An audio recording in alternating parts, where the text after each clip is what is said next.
Welcome back. This is David Bishai with Section C of our lecture, Pump Handle from Hell, Nightmare from Broad Street Still Stalks the Earth.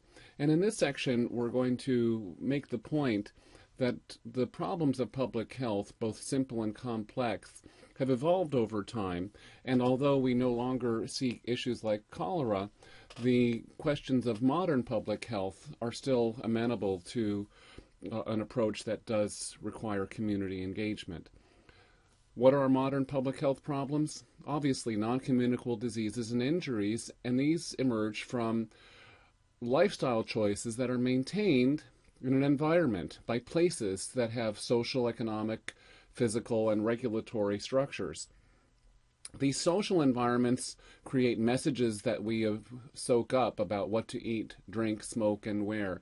We get these messages from personal encounters with our community members, our family and friends. We get these messages from the media, and these messages influence us. This is the nature of a social environment. Then also there's an economic environment that sets up the prices that we encounter when we make our choices. And it's true that the prices of acquiring a gram of salt or fat or sugar have never been lower than they are right now. And as developing countries' economies grow and their food industry develops, they too will experience these price reductions that might influence choices. And as we build up our environments and engage in modern service economies, the real price of spending an hour walking in the woods or having a heart-to-heart talk with somebody is actually quite high. These economic environments influence our choices.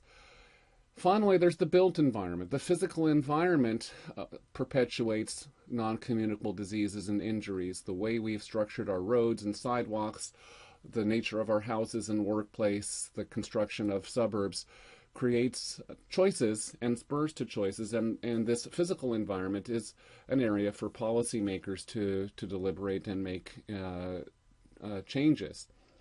This is the modern nature of the pump handle. So when we go to public health practice today and we look inside a public health department of a city, a state, or a small community, what you will always find are programs. The way we've organized our work in public health often uses the medical concept of a disease in order to gather the human personnel as well as supplies and equipment surrounded by disease. So a tuberculosis program would set up facilities for diagnosis of tuberculosis and delivering medications. There would be an STD program with a similar independent structure. The animal control unit would be separated and have its own trained personnel. There'd be youth violence, dating violence programs, a separate family planning program, a program to remedy food deserts, a program to, you get it. The way we've structured our programs sets up these individual initiatives, and there's a logic to this. However, what can be left out of this logic is the need to do cross-sector relationship building. This is a common core function in a health department, and by breaking up the work into these disease programs, those core functions of engaging the community might be glossed over. Let me give an example from injury control. In injury control, it's quite common for people who've not really thought too hard about it from a public health lens to say, okay, the fundamental determinants of road safety require law enforcement and road designers and trauma systems. Here I am in a health department. What is it for me? However, if you think about it, public health is or is supposed to have expertise in behavioral epidemiology of what are the risk behaviors that the people are undertaking in terms of using restraints and speeding and using helmets. And to treat this as an epidemiological question is something where the public health has core expertise. The need to convene communities to talk about their problems and mobilize a political will is a public health strength point. And the idea of spreading social norms about what is acceptable also should be an area for public health. So if we get too functional about how we see public health, we might miss out on an opportunity to make progress and engage public health in important health threats like injuries. So an emerging practice is to think about ways to do community engagement.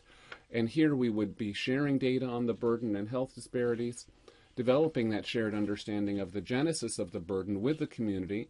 And when the community gathers, a whole set of new resources that are not inside the budget of a health department can be located and tracked down.